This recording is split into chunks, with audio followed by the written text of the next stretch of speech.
Hey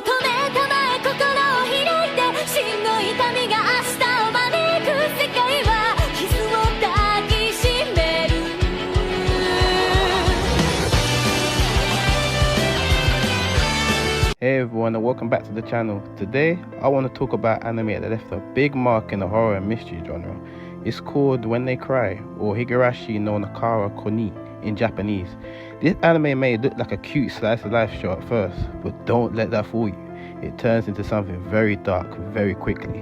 When They Cry is one of those shows that keep you thinking, even long after you finish watching it. It's not just scary, it's very clever. Every time you think you understand what's happening, it throws in something new that changes everything.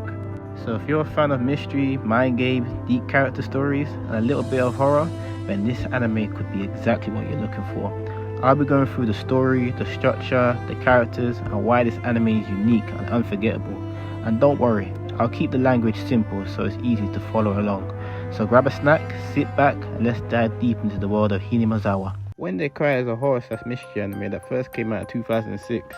It was based on a visual novel game by 7 Expansion, which means that it was originally a story where players could make choices that changed how the game ended. The anime takes place in a small village called Hinamizawa during the summer of 1983. On the surface, it seems like a peaceful, happy town, but every year during a local festival, something terrible happens. One person dies and another goes missing.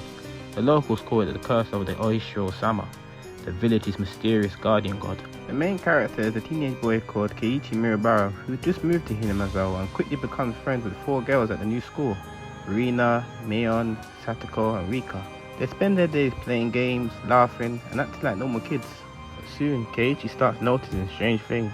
People lie to him, act suspicious, and seem to be hiding secrets.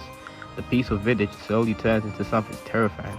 The story is told in short arcs, each 4 to 5 episodes long. These arcs show different versions of events.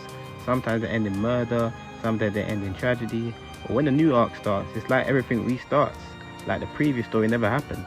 This repeating timeline is a big part of what makes When They Cry so unique. At first, it's confusing, but when you watch more, you start to see the patterns. You begin to notice what changes, what stays the same, where things go wrong. Every arc is a piece of mystery, and only by putting all the pieces together can you understand what really goes on in Hinamizawa. When They Cry is split into 2 main parts, the question arcs and the answer arcs. The question arcs are in the first season, Higurashi no Nakara Koni. These arcs show strange events happening in the village. They usually end up in violence or death, where they don't give clear answers. Here's some of the key arcs. Onakakishi Hen, spirited away by the demon arc. This is the first arc. It's told from Keiichi's point of view.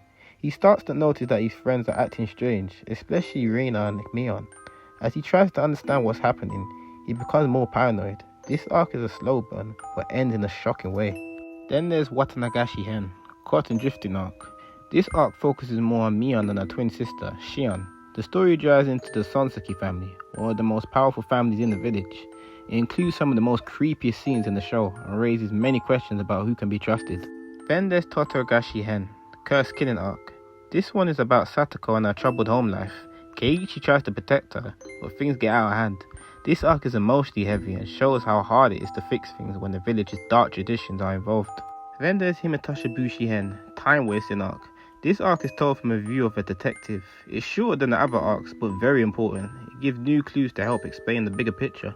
After these arcs come the answer arcs, shown in Higurashi no Nakara Nikai, the second season. These arcs explain what was really happening behind the scenes in the earlier stories. They show you why things went wrong and what characters were really thinking. By the end of the second season, many of your questions get answered, the confusion stories start to make sense, and the time loop is explained. Watching the question arcs and then the answer arcs makes for a very rewarding experience. It's like solving a puzzle, and each episode gives another piece. One of the best things about When They Cry is the characters. At first they seem like happy normal kids, but as the story goes on, you learn that each one has a deep, often dark background. So let's talk about these main characters, starting with Keiichi Mirabara. He's the main character in many of these arcs. He's cheerful, confident, and likes to joke around, but also has a bad temper and sometimes jumps to the wrong conclusions. Watching him struggle to understand what's going on is one of the most intense parts of the show. Then there's Rena Ryuku. She's very kind and loves cute things. She often says, "I want to take it home," but also has a dark side in some of these arcs. She becomes obsessed or violent. Her past is filled with pain and affects how she sees the world. Then there's Mion and Shion Sanzuki. Mion is loud, funny, and acts like a leader. She comes from the powerful Sanzuki family. Shion is her twin sister. The two of them have one of the most complicated and emotional stories in the series. Their love, jealousy, and pain play a big role in these several arcs.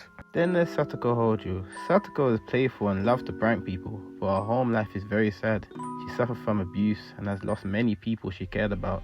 She tries to stay strong, but the pain often gets to her. Then there's Rika Funde. Rika is quiet and cute. She acts like a child but has a mysterious side. She plays that much bigger role than you first expect. She knows about the time loops and is trying to find a way to escape the repeating tragedies. Each character changes depending on the arc. In one story, they might be a victim, in another, they might be a villain. This makes you think deeply about them and question what you believe about people. One of the most interesting things about When They Cry is how it uses deeper themes to tell its story. Even though the anime has a lot of violence and horror, it also talks about real-life human emotions. It shows how things like trust, trauma, friendship, and hope can shape someone's life. With trust and doubt, many of the problems in When They Cry start because characters don't trust each other. Kiichi, for example, starts to suspect his friends are hiding something. That suspicion turns into fear, and eventually things go very wrong. The anime shows how dangerous it can be when people stop talking honestly with each other. With the cycle of tragedy, the time loop of the story is more than just a fun twist. It also shows how hard it is to break bad patterns. Rika keeps trying to stop these tragedies, but no matter what she does, things still go wrong. This makes you think how hard it is to fix things in real life, even when we try our best. With pain and healing, every main character in the show is dealing with pain. Some hide behind a smile, some lash out, but the anime doesn't just show their suffering, it also shows the healing is possible. When characters begin to support each other and open up, that's when real change happens. With the village god, Oyashio-sama is a symbol of both fear and protection. Some people think the god is punishing them, others believe Oyashio-sama is trying to help. This shows how beliefs and traditions can be used in different ways, for good or for bad. When you first look at When They Cry, the art style may surprise you. The characters look cute and friendly, with big eyes and soft features. It looks like a slice of life anime, but that's part of the trick. The cute art style makes the horror parts even more shocking. When characters smile for one moment, then turn violent the next. It really catches you off guard. The sudden changes in facial expressions are done very well. When characters go mad, their eyes change, their face twists, and the mood flips in an instant. Some people say the animation quality isn't the best, especially the original 2006 version, and that's true to some extent. There are many times where the animation looks simple or rushed, but the emotional impact is still strong. The show knows when to focus on important scenes, close-ups, shadow work, and music timing that help build suspense. Later versions like the 2020 Higurashi Kon remake improved the animation a lot.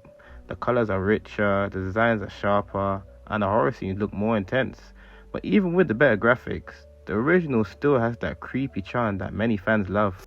In 2020, a new version of When They Cry came out. At first, people thought it was just a remake of the original story, but as it went on, it turned out to be a sequel. The first part is called Higurashi Go. It starts with familiar arcs, but soon begins to change things. Events happen differently, and new twists appear. For people who have seen the original, these changes are shocking and exciting. Then came Higurashi Sotsu, which acts as the answer arc to Goro. Together, these new seasons take the story in a very different direction. They focus more on Satoko and her role in the time loop. Some fans loved the new take, while others felt it went too far away from its original themes. The new seasons add a lot of drama and action, but move away from the slow, mystery building feel of the older series. Still, it's worth checking out if you enjoyed the original and want to see the story continue in a surprising way. Just be ready for some major changes. When They Cry also has several OVAs, aka original video animations, and side stories. These episodes aren't always part of the main plot, but add some extra depth and comedy. For example, Higurashi no Nakaru Korori includes fun and serious stories. One arc shows an alternative world where nobody died. It lets you see where the character is happy and give closure.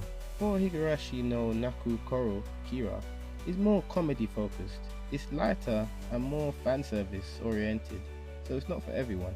Then there was Higurashi no Nakoro Outbreak, which is a very darker side to the story about the virus spreading in the village. These extra episodes are good for fans who want more of the world and the characters. They're not required to understand from the main story, but they add fun or emotional layers. If you're watching When They Cry for the first time, here's some tips. Start with the original 2006 series, not the newer remake. The older one builds the mystery better and gives you the right pacing. And remember to be patient. The first few episodes might seem slow or even silly, but the payoff is worth it. Make sure to watch in the right order. Season 1 2006, Season 2 Kai, the OVAs if you want, then Goro and Satosu. And avoid spoilers, this show is full of surprises. Try to go in blind if you can. When They Cry is more than just a horror anime. It's a deep and emotional and smart story that uses mystery and fear to explore human nature. It shows how pain can lead people to do terrible things, but also how love and friendship can bring healing. The characters are unforgettable, the plot keeps you guessing, and even though it can be dark, it also gives you hope. So if you're looking for an anime that will change your mind and move to your heart, give When They Cry a try. You might get scared, but you'll also be touched by the anime gods. Thanks for watching, and I hope you enjoyed this deep dive into When They Cry. If you did, don't forget to like, comment and subscribe, and let me know what anime you want me to review next. See you in the next video.